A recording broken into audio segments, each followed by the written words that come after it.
biggest single point of failure with money that most people make is their sole reliance on a paycheck with no savings cushion, because that is your single point of failure. And if you're expecting that paycheck to come regularly, most of the time it does, but there are times when all of a sudden it doesn't. You don't have a cushion in place, that's going to hurt you immensely. So it's important to have that room for error. When people say, "Oh, I want to be a millionaire," most people mean they want to spend $1 million.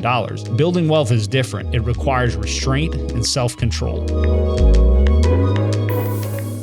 I'm a big fan of reading books, but I know most people don't love to read. So today, I'm going to bring you wisdom from one of the best books I've ever read on money. Welcome to another episode of the Will Frederick podcast, where we talk about real estate, wealth building, money, and life. Many of y'all know I love to read. I typically read the Bible every year and about 20 to 30 other books every year, ranging from business, personal development, investing, fiction. I really think you can learn a lot from other people's experiences. One of my favorite subjects to read about is money and building wealth. When I read this book, it brings together so many great lessons in one place. I just had to share it.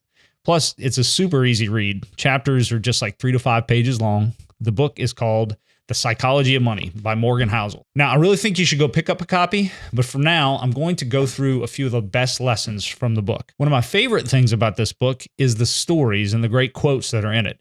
So one of the opening quotes says, "A genius is the man who can do the average thing when everyone around him is losing his mind." Guess who said that? Napoleon said that. So this book explores how wealth accumulation has more to do with behaviors and habits around money than what you know about money, which is great news because that means you don't have to be super smart or work exceptionally hard to become wealthy. You just have to form the right habits and behaviors around money. Here are a few of the top ideas from the book. No one's crazy. And what he means by that is everyone has their own unique experience with how the world works. And each of us is shaped by those experiences. And of course, they vary pretty widely. So your personal experience with money maybe makes up about 1/10,000,000th of what's happened in the world, but maybe 80% of how you think the world works is made up by your experience. So what seems crazy to you might make sense to me, because my context is different. And we've all been there where we see somebody making a decision about money that seems ridiculous. It's foolish, but that's their context. They're doing the best thing in their situation from what they can see. You can read about losing everything in the Great Depression, but you don't bear the emotional scars of those who actually experienced it. So while you might think you understand it, you really don't. That person is going to act differently. We all think we know how the world works, but we've all only experienced a tiny sliver of it. So people don't make money decisions using logic. They make money decisions using emotion. And lotto tickets are actually a great example of this. Rationally speaking, it's the most ridiculous thing in the world to buy a lotto ticket, but people don't make those decisions rationally. It's statistically so improbable. However, thousands of people buy them every day. So everyone is acting in a way that makes sense in their own brains. So that's where he talks about the difference between being reasonable and rational. Aiming to be the mostly reasonable in situations works better than trying to be coldly rational, because guess what? You're not a spreadsheet. We make decisions not as rational beings, but emotional ones. The next big lessons he talks about is the role of luck and risk.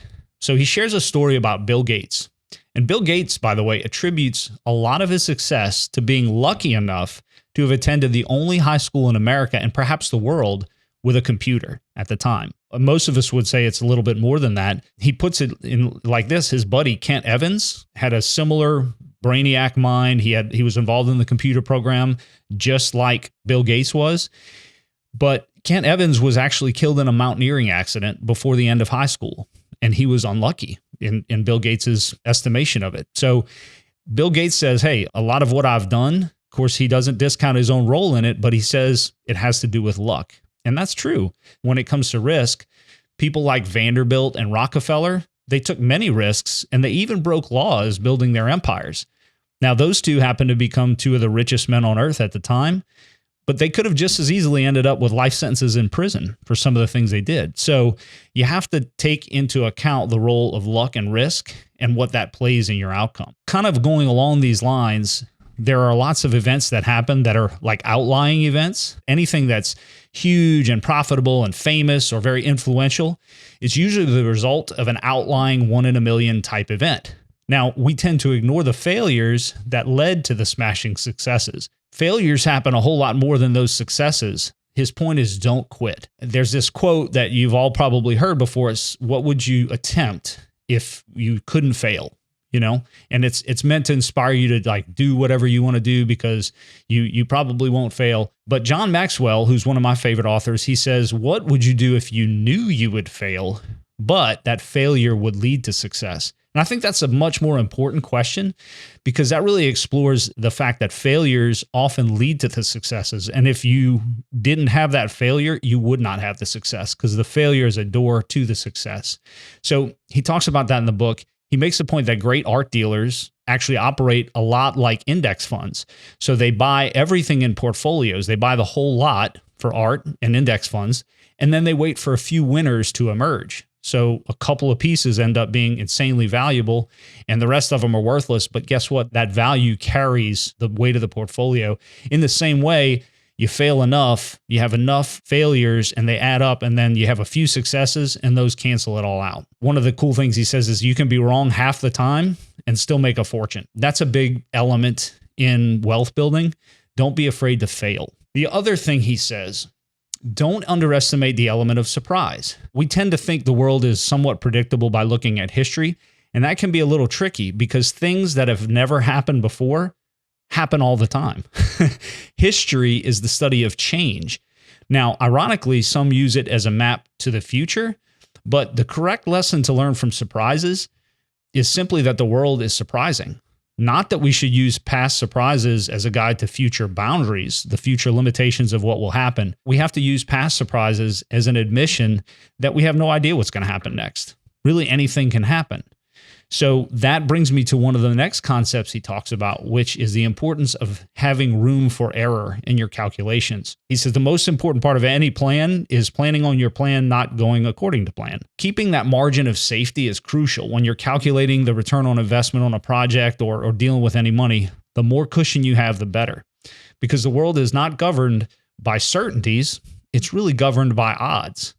So the statistical probability of something happening is there, but you have to take that into account and have plenty of cushion just in case it doesn't go right. So a good rule of thumb is that everything that can break will eventually break. If many things rely on one thing working and that one thing breaks, then you're just counting the days to catastrophe. That's what they call a single point of failure. If you're relying on something that's a single point of failure, the biggest single point of failure with money that most people make is their sole reliance on a paycheck with no savings cushion, because that is your single point of failure. And if you're expecting that paycheck to come regularly, most of the time it does, but there are times when all of a sudden it doesn't. If you don't have a cushion in place, that's going to hurt you immensely. So it's important to have that room for error and to have a big cushion of safety. I'd like to thank our title sponsor, First Access Mortgage. They are Louisiana's first choice mortgage lender for the last 21 years, and we're super excited to be partnered with them. For your first home, for a vacation home, or for investment property, truly they're your home loan resource. So go check them out. And then he leads into how important the power of compounding is when it comes to investing. $81.5 billion of Warren Buffett's $84.5 billion net worth came after his 65th birthday. That is 96% of Warren Buffett's net worth. So that just speaks to the consistency over time that Warren Buffett has exhibited. The man's been investing for over 80 years. He's in his 90s. So since he was 10 years old, he is a very firm believer in the power of compound interest. And in fact, Albert Einstein, one time someone asked him, what is the most powerful force in the universe? And guess what he answered? He said compound interest. So even he recognized, a science guy recognized, the world of personal finance, compound interest is the most powerful force in the universe. So that's an important thing to do when you're considering wealth and wealth building. So another point that he makes, that's a very interesting point, I thought, was the difference between getting wealthy and staying wealthy. Because good investing is not necessarily about making good decisions. It's about consistently not screwing up. So getting money requires a different skill set than keeping money. So getting money requires risks, optimism, and hustle, right? Keeping money kind of requires a little bit of a gear shift. It requires more humility, fear, and frugality. And that's where keeping that wide margin for error comes in. You have to have a balance of optimism and paranoia. So saving money is key here, building up that cushion. He makes some really cool points about saving money when he talks about that building wealth has little to do with your income or investment returns, and it has a lot to do with your savings rate. And the point he's making here is you can really control your savings rate a lot more easily than you can control your income or investment returns.